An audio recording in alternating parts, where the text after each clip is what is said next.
Okay, this is our HVAC video, and I'm going to get it all in one swoop.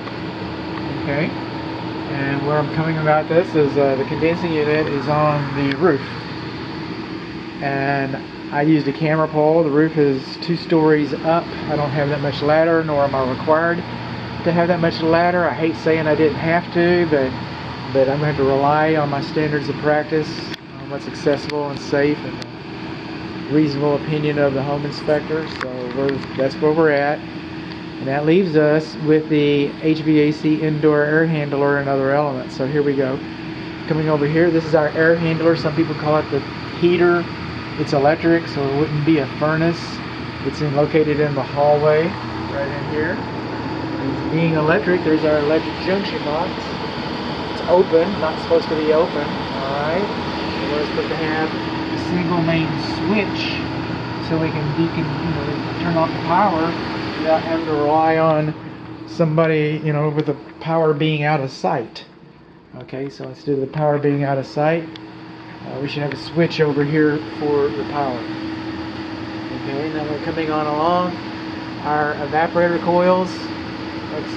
Our P-trap, our primary P-trap. Okay, it does have a clean out. That's good. But it does not have a P-trap. You'd have a hard time putting the P-trap in this configuration. I understand that. But it should have a P-trap. Where does this go? It goes to the sewer. Alright, well, what happens when you turn it off? Well, then the sewer gases migrate back up over here. Then when it kicks on, it evenly distributes them throughout the home. Now, it's only going to be a minuscule amount. It's going to be diluted. You're never going to notice it, but it's still pathogens, and that is still the reason for the P-trap. Okay. Coming on along over here, still talking to the evaporator coils. Our fan motor, our fan blades, our squirrel cage right there, our blower fins, they're dirty. And I've got a picture, I've got an image of that. These are our evaporator coils right there. And so we got rust in the pan. I hope that came out okay. I've got a still image if it didn't. We got a little rust in our pan, so we got some rust there. That's our, by the way, good news for modern man, we got a new pope. This is the safety float switch, so we don't have to have a secondary drain for this, and we don't have to have a pan for this. Although it has, you can see, we have experienced water. It does happen, but maybe not now that we have the safety switch there. Just put this thing up here like this. There we go. And again, I've inspected a buku amount of condos like this in this area of this age for the last 30 years. And this is one of the more amiable arrangements for a condo, multi-housing apartment, indoor air handler. Some of them are in the. We don't want to talk about what all your options are. I'm just saying that it could have been worse. It could have been worse.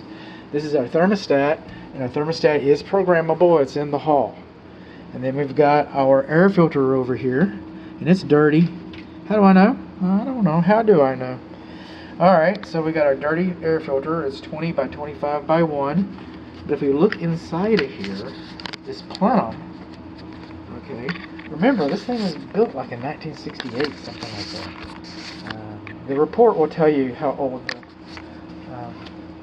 the structure is. I looked it up on the tax records, and I always like to include that to the reports. But But back when this was built, it was built in 1970. It was built in 1975, and it wasn't. Okay, this would be the same. But somewhere in the last decade, we've come up with the idea that anytime you have a return air plenum that's underneath the unit like this, next to the floor, that we should have some kind of a liner in there, and we don't.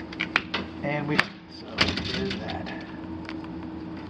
I'll put it all back.